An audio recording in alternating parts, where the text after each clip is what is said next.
அப்போது அஷ்டமி தினம் அஷ்டமி என்ன அஷ்டமி நவமியில் வந்து நம்ம எதையும் பெருசாக செய்ய மாட்டோம் அப்படின்னு சொல்லுவாங்க. அஷ்ட சக்திகளும் மிகுந்த நாள், நவசக்திகளும் மிகுந்த நாள். மீ என்றால் மீ, அஷ்டம் என்றால் அஷ்டம். அப்போது அந்த மீ அப்படின்னால் மிகுந்ததுக்கான சில விஷயம். எல்லாத்துக்கும் இது பொருந்துமா? எல்லா நேரத்துக்கும் பொருந்துமா? இது பொதுவாக அழகாக ஓலைச்சுவடியை சொல்லணும். அஷ்டமி தினத்தில் யமகண்ட நேரத்தில் தங்கத்தை சொன்னத்தை வாங்கி அப்போவே போட்டுக்கணும், அது பெருகும் அப்படின்னு சொல்லியிருக்காங்க.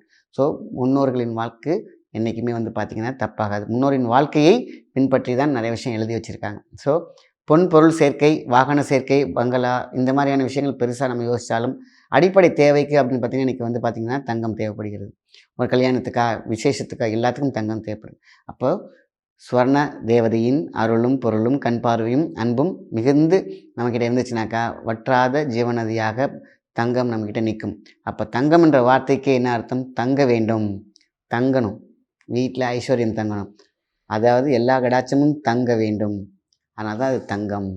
தங்கும் இடமெல்லாம் தங்கம், மின்னும் இடமெல்லாம் பொன்னாரம், பொன்னாரம் இருக்கும் இடமெல்லாம் வாழ்க்கை சுபட்சம். இது எல்லாத்துக்கும் அமையுது பார்த்திங்களா? அந்த ஃப்ரீக்வன்சி டைமை கரெக்டாக நம்ம பிடிச்சிக்கிட்டோம்னா வாழ்க்கையில் வெற்றி தான். ஸோ நல்லா கேட்டுக்கோங்க.